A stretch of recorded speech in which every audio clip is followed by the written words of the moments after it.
তো যতগুলি কেস এরকম রুকনের আমরা পেয়েছি, তাতে আমার এই ধারণা হয়েছে যে রুকনিয়াতের মান কমার মূল কারণ দুইটা। রুকনিয়াতের মান কমে যাওয়ার মূল কারণ দুইটা। একটা কারণ হচ্ছে ওই যে আমি মৌলানা মজিদুর রহমানের বইয়ের উল্লেখ করেছি, ইসলামী আন্দোলন সাফল্যের শর্তাবলী। এই শর্তাবলীর ব্যক্তিগত 4টা গুণের 4র্থ গুণটা হচ্ছে যেটা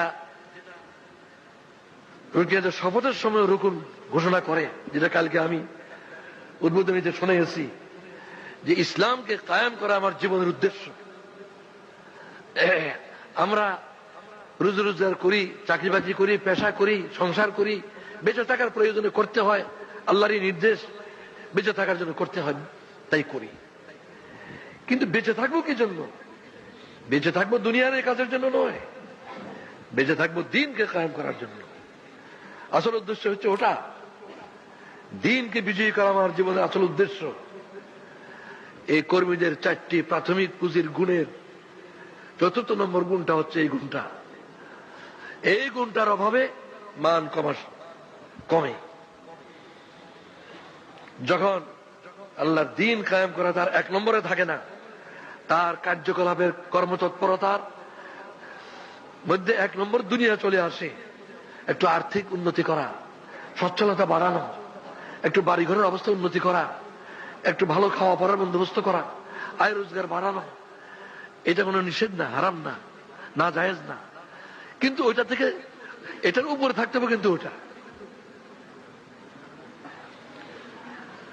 এই যে জলের অপর নাম জীবন, জলের অপর নাম জীবন। পানি ছাড়া মানুষ বাঁচে না, তাই পানির আরেকটা নাম জীবন। কিন্তু পুকুরে ডুবে যখন মরে, কি পানির অভাবে মরে? তাহলে বোঝা গেল পানির নাম জীবন নয়, পানির একটা নির্দিষ্ট পরিমাণ জীবন, এর চেয়ে বেশি হইলেই মরণ। যে পানি একটা নির্দিষ্ট পরিমাণে তার জীবন দেয়, সেই পানির পরিমাণের বেশি হলে এটা মরণ। ঠিক তেমনি দুনিয়ার আকর্ষণ, দুনিয়ার রোজি রোজগার, এগুলি জীবন, মুমিনেরও জীবন। কিন্তু আল্লাহর দ্বীনকে বিজয়ী করার কাজটা যদি পেছনে ফেলে এই কাজ করা হয়, তাহলে পরিমাণ বেশি হয়ে গেলে দুনিয়ার, এটা ইমানের মরণ। ইমানের মরণ। এই ইমানের মরণের পথ ধরার কারণে মান কমে।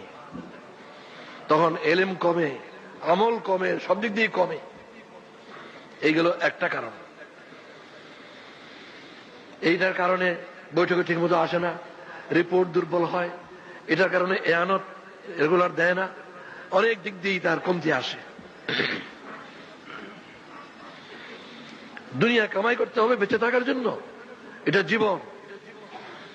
কিন্তু দ্বীনকে বিজয়ী করা আমার আসল কাজ, ওটা 1 নম্বরে রাখতে হবে, এটা প্রাধান্য দিতে হবে, এটাকে অধিক গুরুত্ব দিতে হবে। ওটাকে গুরুত্ব কম দিলে আমার ইমানের মরণ। দ্বিতীয় যে কারণে মান কমে, সেটা হচ্ছে আর একটু সূক্ষ্ম এবং গভীর। যখন রুকুন ইন্না সলাতি ওয়া নুসুকি ওয়া মাহইয়ায়া ওয়া মামাতি লিল্লাহি রাব্বিল আলামিন বলে শপথ নেয়, তখন এটা এত বড় একটা দাবি,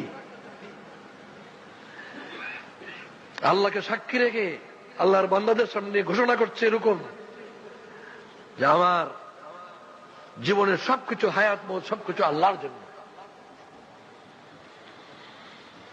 এই ঘোষণা দিল আর আল্লাহ এমনি ছেড়ে দিবেন বিনা পরীক্ষা? এটা হতে পারে? আহসাবান নাস আন ইউতরাকু আন ইয়াকুলু আমান্না ওয়া হুম লা ইফতানুন। সূরা আল-আনকাবুতের 1লা আয়াত। যে মানুষকে মনে করে ঈমান আনলাম বললো এমনি ছেড়ে দেওয়া হবে বিনা পরীক্ষায়। ওয়ালাকাদ ফাতান্নাল্লাযীনা মিন ক্বাবলিহিম, এর আগেও যারা ঈমানের পথে এসেছে বিনা পরীক্ষা কাউকে আমি ছাড়ি নাই। আল্লাহ তাআলা এই গ্যারান্টি কখনো দেন নাই যে একবার হেদায়েত হয়েছে আর কখনো গোমরাহ হবে না। দিয়েছেন এরকম? বরং শিক্ষা দিয়েছেন দোয়া করো, দোয়া করো, রব্বানা লা তুযিগ কুলুবানা বা'দা ইয হাদাইতানা, রব্বানা লা তুযিগ কুলুবানা বা'দা ইয হাদাইতানা, হে আমাদের রব, একবার হেদায়েত করেছো, এরপর আমার দিল থেকে টেরা করে দিও না। হেদায়েত করেছো, হেদায়েত থেকে আমাকে আর পেছনে যেতে দিও না। এর অর্থ এটাই যে তুমি হেদায়েত হয়েছো, এই গ্যারান্টি পাওয়া যায়নি যে তুমি চিরদিন হেদায়েতের উপর কায়েম থাকতে পারবে। তাই তুমি চেষ্টাও করো, দোয়াও করতে থাকো যাতে নাকি পিছিয়ে পিছিয়ে না পড়ো। এই যে পরীক্ষার কথা আল্লাহ বললেন,